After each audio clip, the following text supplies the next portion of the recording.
റിപ്പോർട്ടുകളിലേക്ക് അതിൻ്റെ ഭാഗമായിട്ട് അത് കോടതി വിലയിരുത്തി അത് ശരിയാണ് എന്ന് കോടതി ബോധ്യപ്പെട്ടതിൻ്റെ അടിസ്ഥാനത്തിൽ അതിനെതിരെ നമുക്ക് എല്ലാവർക്കും അറിയാം. അവർക്ക് അത് സുപ്രീം കോടതി വരെ ചലഞ്ച് ചെയ്തതാണ്. സുപ്രീം കോടതി വരെ പോയിട്ടും അതിനകത്ത് തിരിച്ച് ട്രയൽ കോടതിയിൽ വരികയും ട്രയൽ കോടതി അംഗീകരിച്ചുകൊണ്ട് നല്ലൊരു വിജയമാണ് നൽകിയത്. ഇതിൽ നമ്മൾ അന്വേഷണം നടത്തിയിട്ടാണ് പ്രാഥമിക അതിൻ്റെ മുഴുവൻ അന്വേഷണം വിമർശനം നടത്തി ഏകദേശം 1 വർഷത്തോളം ആ പെൺകുട്ടിയുടെ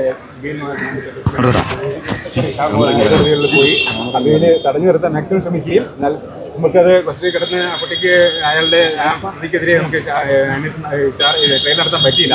എങ്കിൽ പോലും നമുക്ക് അത് നല്ല രീതിയിൽ ചെയ്യാൻ പറ്റി. പക്ഷേ നമ്മളെ ഇൻവെസ്റ്റിഗേഷൻ ടീം വളരെ നല്ല രീതിയിൽ അന്വേഷണം നടത്തി പ്രോസിക്യൂഷൻ ഏൽപ്പിച്ച് വിനീത് സാർ അദ്ദേഹം അത് വളരെ കമ്മിറ്റഡ് ആയിട്ട് വർക്കൗട്ട് ചെയ്ത് മാക്സിമം ശിക്ഷ പ്രതിക്ക് വാങ്ങിക്കൊടുക്കാൻ കിട്ടുമെന്നുള്ളതിനാണ് പൂർണ്ണമായ വിശ്വാസം.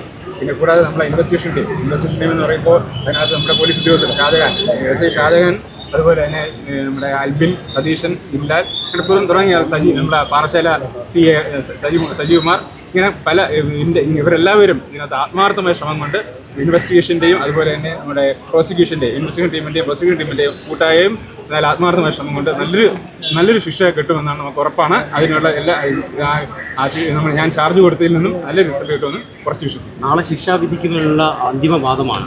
എന്താണ് പ്രോസിക്യൂഷൻ വാദം ഉന്നയിക്കുന്നത്? പരമാവധി പ്രോസിക്യൂഷന്റെ കാരണം തെളിവുകൾ ഇപ്പോൾ ഓഫീസർ ശ്രീ രാസിദ് വളരെയധികം ചാലഞ്ചസ് നമുക്ക് ഇതിനകത്ത് ഉണ്ടായിരുന്നു. പ്രധാനമായിട്ടും ഈ കാപ്പിക്ക് എന്ന വിഷം കൊന്നു എന്ന് പറയുമ്പോഴും വിഷാംശം ഷാരൂണിൻ്റെ ശരീരത്തിൽ നിന്നോ വസ്ത്രത്തിൽ നിന്നോ ഒന്നും ലഭിച്ചിട്ടുണ്ടായിരുന്നില്ല.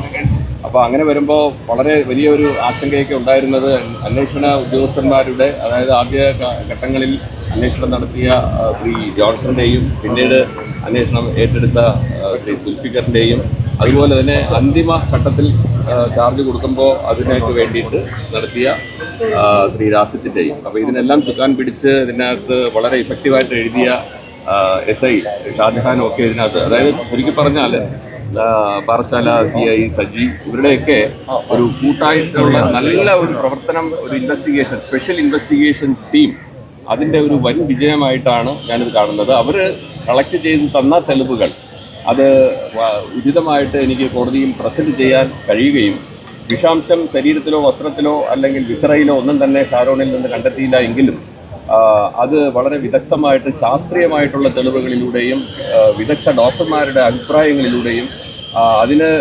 ഉപോത്ബലകമായിട്ടുള്ള മറ്റ് ശാസ്ത്രീയ തെളിവുകളും സാഹചര്യ തെളിവുകൾ, കാരണം ഈ ഒരു കേസിൽ ഏറ്റവും വലിയ വെല്ലുവിളി എന്ന് പറയുന്നത് ഒരു ദൃക്സാക്ഷിയോ ഒന്നും തന്നെ ഇല്ല. കാരണം 14/2022 ഷാരോൺ ഗ്രീഷ്മയുടെ വീട്ടിൽ എത്തിക്കഴിഞ്ഞ ശേഷം 10 മണിയോടെ അവിടെ എത്തിക്കഴിഞ്ഞിട്ട് 20 മിനിറ്റോളം അതിനകത്ത് എന്ത് സംഭവിച്ചു എന്നുള്ളതിന് യാതൊരു സാക്ഷിമൊഴികളുമില്ല. പുറത്ത് ഇറങ്ങി വരുമ്പോൾ പച്ച നിറത്തിൽ ഛർദ്ദിച്ചുകൊണ്ട് വരുന്നത് മാത്രമാണ് ഇതിനകത്ത് രണ്ടാം സാക്ഷി റെജിൻ കാണുന്നത്. അതിനുശേഷമുണ്ടായ കാര്യവും റെജിനോട് അവൾ ചതിച്ചു എന്ന് പറയുന്ന മൊഴിയിൽ നിന്ന് തുടങ്ങുന്ന കാര്യമാണ് പിന്നെ അവസാനത്തെ തെളിവുകൾ എത്തുന്നത് വരെ ഉണ്ടായ സാഹചര്യ തെളിവുകൾ.